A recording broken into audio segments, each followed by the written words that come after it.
Welcome everyone back to another Dragon Ball Z Dokkan Battle video. My name is DFree. Here today we have a data download. Now, it does appear that they are holding off on whatever is going to be the big units that are going to be part of the anniversary. They're holding off on that until the last moment. This stuff they apparently didn't really care about because this is stuff they spoil themselves, and then just, the Goku is from the V-Jump, and then the Goku Jr. EZA, which we're going to talk about, V-Jump 2. The only thing here that hasn't really been publicly shown as of right now is the Trunks. So we'll see what happens ultimately, but it does appear that they are holding off, again, on the super big stuff coming soon. Hope you guys enjoyed today's video, though. Hit that subscribe if you happen to be new for more content. If you guys are hyped for year 4, let me know what you guys want to see the most in the comments down below. Now, as far as Pan and Giru go, I'll leave a video down below where I go over them, right? We talk about them, we have translations, all of that stuff. As far as this video is concerned, I'm just going to gloss over it.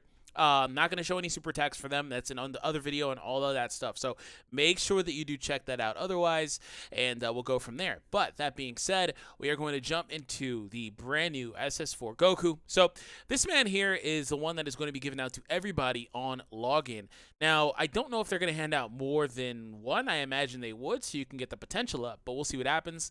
SS4 Goku holding the 4-star Dragon Ball with the others in the background. He is a pure Saiyan category leader, and he offers 4 ki, by the way, and 44% to attack, HP, and defense. That's, I don't know if they really necessarily need 4 ki, because Pure Saiyans link very well. They have a lot of really, really good supporters too, but more ki is always nice. But he's a really, really solid Pure Saiyan, sub leader. They do have other sub leaders, I believe, that would work, equally well, but nonetheless, not bad. In fact, we'll even go ahead and talk about that in a moment. But let's go ahead and take a look at some of the translations courtesy of the Reddit and Goresh.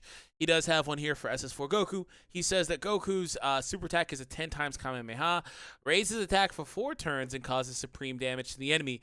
Now, a regular raise isn't great, of course, as you guys know, but raising for 4 turns is interesting because he would be there 1 turn, he would launch it, and then the following turn he wouldn't be there, he'd be there again, he'd launch it. It would still be, I don't really know, it would have to jump to 5, I think, to really matter, but nonetheless, 4 turns is interesting, I guess, thematically, to have that. They're just giving him a whole bunch of 4s. Anyways, that being said, correct me if I was mistaken about the dissecting of the 4-turn thing. Anyways, passive skill, own attack and defense plus 44%.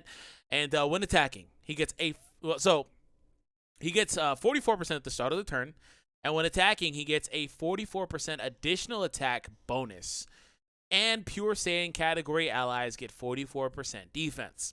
So ultimately, unless it calculates anywhere differently, it doesn't seem like it would, he gets 88% to attack and defense. 44 though, initially. He does have to attack to get that secondary attack boost. It does appear, though, that the Pure Saiyans category allies will always get 44% defense, though.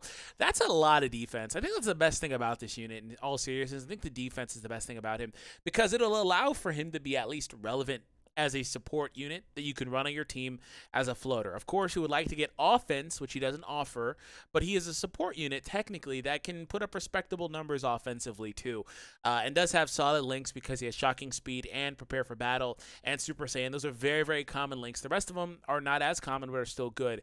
So altogether, though, a very impressive free-to-play unit, I would say. One of the better ones. It does appear that we are having issues loading this because everybody is flooding the site. So I guess we won't be looking at that, but I feel like there's another couple of Pure Saiyan leaders there. In fact, here we go. So let's see. So Pure Saiyans, where are you at? Pure Saiyans, Pure Saiyans, Pure Saiyans, Pure Saiyans, where are you at? I'm sure that I've already seen it. I don't even know what oh, there it is. Okay. Pure Saiyan. I was gonna say, I don't know if it has any weird translation or not. All right, so cool. We gotta wait for that to pop up. So bread here, because that's pretty cool to me. Like I mean, Google translates pan to bread, and in Spanish apparently they mean the same thing. So that's really, really cool. But anyways, here we go. We have Pan here. She is the first unit with voice acting and active skills. So 3,333 HP, recovery per orb obtained. You're not going to be using her as a leader, but I guess maybe when leader skills get better, she could be a unit that you revisit as a nice sub leader. If she offered like 2 ki and that would be really nice, but she doesn't, unfortunately.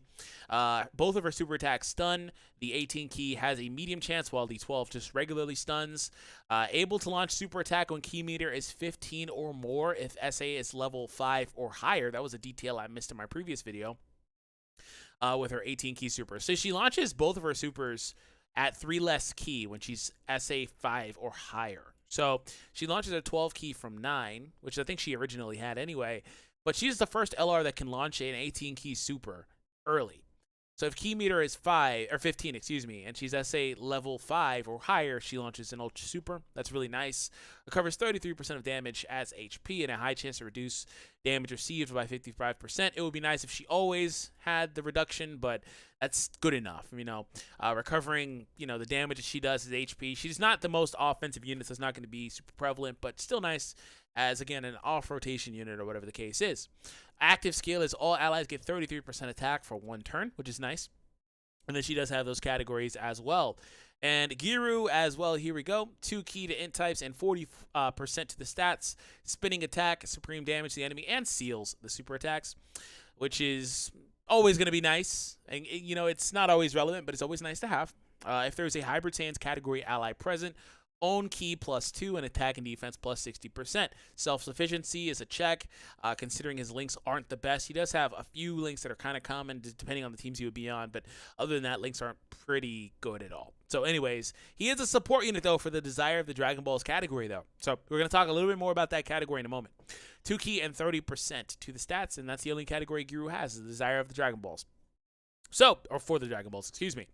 So that's pretty much it. We do have this Trunks here, who's actually really interesting because of no reason, other than the fact he's awoken right now. Other than the fact that he is a base SR, which would, for one, his passive is good. That's what I really meant. But he's a base SR. I'm guessing he's going to be featured on this banner. And so as a result of this, I do think that the AGL Trunks will be Dokkan Awakening in this celebration. I thought he would. Initially, I laid out in my prediction video a bunch of GT units that could stand to awaken, like Rildo and just things like that. I do think that the AGL Trunks will finally awaken. Maybe even the physical SS4 GOKU GT. I think they're finally going to awaken. And this is a really solid parameter for that too, because this now makes him farmable if he wasn't already. I could be mistaken. So that's nice. But also, they did the thing where if you want to make a unit always relevant, even if it's an SR, you make them a support unit. So this is a support unit for the categories he would be applicable to. So we're going to transition back over here, take a look at what this man does. He's only applicable to Hybrid Saiyans, but Hybrid Saiyans always winds up being the category that needs the most support because of the fact that, their leader is just not a great option. That's the way he was built anyway. 2 ki and 30%. Decent sub-leader skill. Greatly raises defense for 1 turn, which is really solid to me because he's a support unit. He'd be off rotation, and he's going to be a defensive liability as a result of that, especially as a base SR because of the fact that he wouldn't have access to those higher stats that TURs would have, potential, and all that stuff. So Super Saiyan, Royal Lineage, Saiyan Warrior Race, Cold Judgment, and GT. So, you know how I said that the Goku had really solid links? He really does. He has some of the best links in the game there. This Trunks does not benefit from the same things, but really he makes up for that loss in viable key links with, GT's common depending on the team he's on, right? But he makes up for the loss of that with 2 ki and the passive, which is really nice. It would really suck if he was just 30%. But 2 ki 30% is, to kind of bank this for you guys, that's a base SR getting this. Like, that is really, really, really good. Especially when you consider the fact that we have those monocolored supports that offer 3 ki and 40%. That's an extra 10% and 1 ki, but still, this is a base SR who's getting kind of close to that. So this guy is a really, really solid option despite being an SR. And there were a few other SRs that have come out over the last year that were kind of the same way, that were solid options too. I think another one was the Trunks anyway. Anyways, let's go ahead and take a look at the Easy A for Goku Jr. here.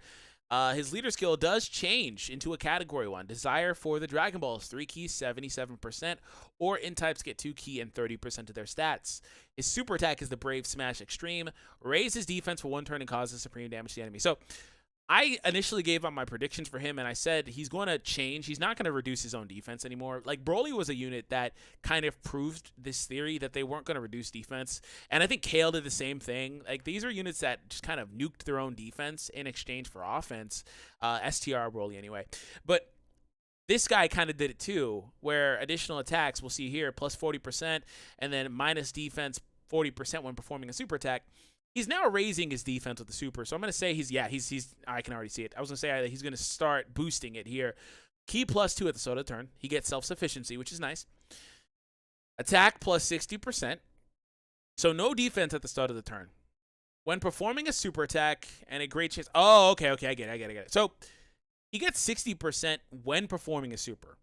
And he has a great chance, which should be a 70% chance, if I'm understanding correctly, to get a bonus 60% attack and defense. Doesn't lower his defense, doesn't technically raise it. His only defense comes from the super attack that he would do, which would make it to where he can tank after launching his initial super. He would not tank prior. Well, not too well anyway, depending on the event, whatever the case is. And then he could potentially get that bonus attack, which is pretty much the same thing he had initially. He had a bonus chance for another 40. They just bumped those numbers up by 20 and then added the defense bonus on instead of a defense reduction. And then they added the defense onto the passive. So Goku Jr. was interesting among EZAs. He stood to become, he was like pretty much the worst one as far as like these free units go with their own orbs and stuff. But he stood to become a solid free-to-play option for EZAs. I don't think that he is anywhere near as good as a unit like Piccolo, for example. I think Piccolo still, a lot of people forget about Piccolo, but I think Piccolo's still one of the best units in the game as far as free-to-play units are concerned, especially those with EZAs, right? So this Goku Jr., though, if he's popping his passive off, he's going to be really, really hard hitting, though. He's going to be, of course, I say level 15, increased stats, yada, yada, so he's going to be good. So I'm excited about that, and, of course, we should have maybe a gameplay video soon for this guy to let you guys know how he functions, you know, in gameplay-wise, in gameplay scenarios. So last little bit, yeah, there's a few of them. Oh, of course, how could I forget about the LR? Okay. I was forgetting all about him. I was like, I know there's at least one free-to-play one that's like not thinking about the LR, but I meant Kaioken Goku. So there we go. Those are our leaders for Pure Saiyans. So nice to see that Goku's kind of take his place there as well alongside those other guys. So let me know what you guys think. Again, they are still saving the other stuff, so we'll see what happens. Have an awesome day. Thank you for the support, and I'll catch all of you guys in the next one.